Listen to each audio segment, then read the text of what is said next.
Hello, আসসালামু আলাইকুম। কেমন আছেন সবাই? দেখেন এগুলো কি চিনেন নাকি? এগুলো হলো গরুর ভুঁড়ি নিয়ে আসছি। গরুর ভুঁড়ি তো খাইতে অনেক ভালো লাগে, কিন্তু পরিষ্কার করাটাই তো মুশকিল। দেখেন কত খাটনি হচ্ছে। খাটনি করেই পরিষ্কার করতেছি, কিন্তু খাইতে তো এক সেকেন্ডও লাগে না। খাওয়ার সময় তো ভালোই লাগে। যে দেখেন কত সুন্দর হয়ে গেছে। আসলে হাতের কাজ বলছে কারে, সুন্দর হতেই হবে। দেখেন কিরকম করে ফেলেছি। এই যে ভালো করে ধুয়ে নিছি। এখন এই যে কাটলাম, কাটিয়া আবার এই যে পানিটা আমি আলাদা করে রাখছি। রাখার পরে এই যে দেখেন পানির উপরে তেলটা বসে গেছে। এই যে দেখেন তলে কিন্তু পানি। এই যে চাপ দিছি, পানিটা ধুইয়া এই যে দেখেন একটু একটু করে সব মশলা দিয়ে দিলাম। দেওয়ার পরে এখন একটু জাল দিব। তেলটাও দিয়ে দিছি এর মধ্যে। এই যে দেখেন কত সুন্দর হয়ে গেছে। এটা কিন্তু আমি রান্না করি নাই, এটা এভাবে রাখা দিব।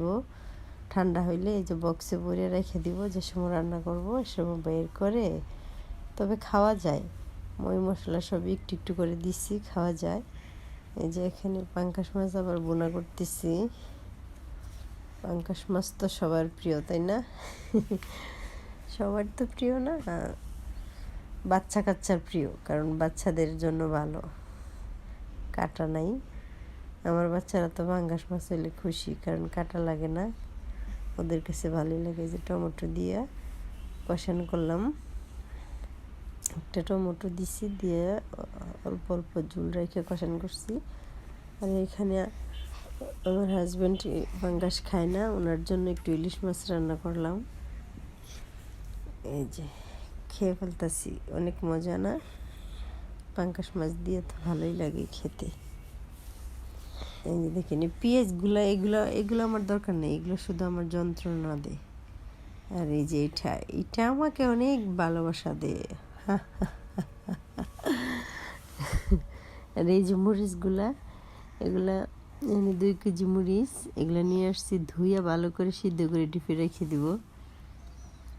আব্বু, তুমি না কান্না করছিলা? তোমার আফা নিয়ে আসছি, দিয়েছিল দেশের থেকে, খেতে পারো না। এই যে দেখো পাইকে গেছে, তুমি খাবা? অনেক মজা, পাইকে গেছে সবগুলা কলা। তুমি কান্না করছিলা না? এখন খাও, এখন তুমি খেতে পারবা, বুঝছো? এই যে ছিঁড়া দিছি।